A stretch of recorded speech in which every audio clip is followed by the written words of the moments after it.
No princípio criou Deus os céus e a terra era sem forma e vazia, e havia trevas sobre a face do abismo, e o Espírito de Deus se movia sobre a face das águas. E disse Deus: haja luz, e houve luz. E viu Deus que era boa a luz, e fez Deus separação entre a luz e as trevas. E Deus chamou a luz dia, e as trevas chamou noite. E foi a tarde e a manhã, o dia primeiro. E disse Deus: haja uma expansão no meio das águas, e haja separação entre águas e águas. E fez Deus a expansão, e fez separação entre as águas que estavam debaixo da expansão e as águas que estavam sobre a expansão. E assim foi. E chamou Deus a expansão céus, e foi a tarde e a manhã, o dia segundo.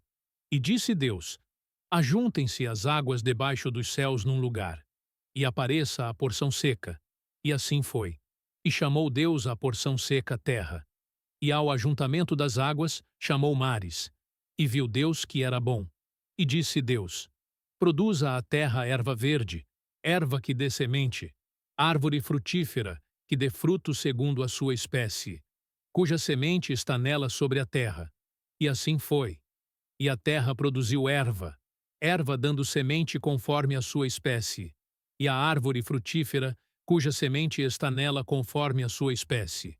E viu Deus que era bom. E foi a tarde e a manhã, o dia terceiro. E disse Deus: haja luminares na expansão dos céus, para haver separação entre o dia e a noite, e sejam eles para sinais e para tempos determinados, e para dias e anos. E sejam para luminares na expansão dos céus, para iluminar a terra. E assim foi. E fez Deus os dois grandes luminares, o luminar maior para governar o dia, e o luminar menor para governar a noite. E fez as estrelas.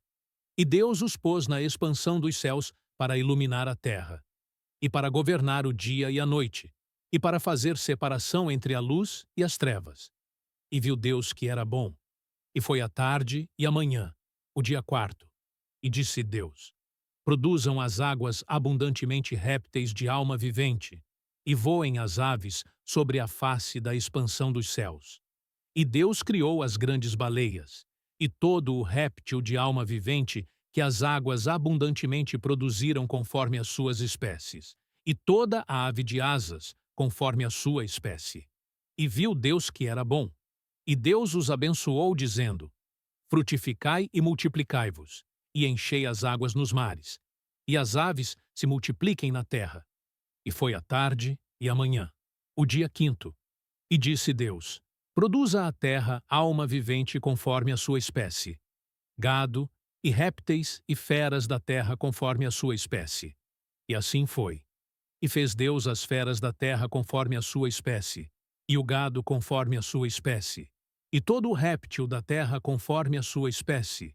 E viu Deus que era bom. E disse Deus: façamos o homem à nossa imagem, conforme a nossa semelhança, e domine sobre os peixes do mar, e sobre as aves dos céus, e sobre o gado, e sobre toda a terra, e sobre todo o réptil que se move sobre a terra. E criou Deus o homem à sua imagem, a imagem de Deus o criou, homem e mulher os criou. E Deus os abençoou, e Deus lhes disse: frutificai e multiplicai-vos, e enchei a terra, e sujeitai-a, e dominai sobre os peixes do mar e sobre as aves dos céus, e sobre todo o animal que se move sobre a terra. E disse Deus: eis que vos tenho dado toda a erva que dê semente, que está sobre a face de toda a terra, e toda a árvore em que há fruto que dê semente, ser-vos-á para mantimento, e a todo o animal da terra, e a toda a ave dos céus, e a todo o réptil da terra, em que há alma vivente, toda a erva verde será para mantimento. E assim foi. E viu Deus tudo quanto tinha feito, e eis que era muito bom. E foi a tarde e a manhã, o dia sexto.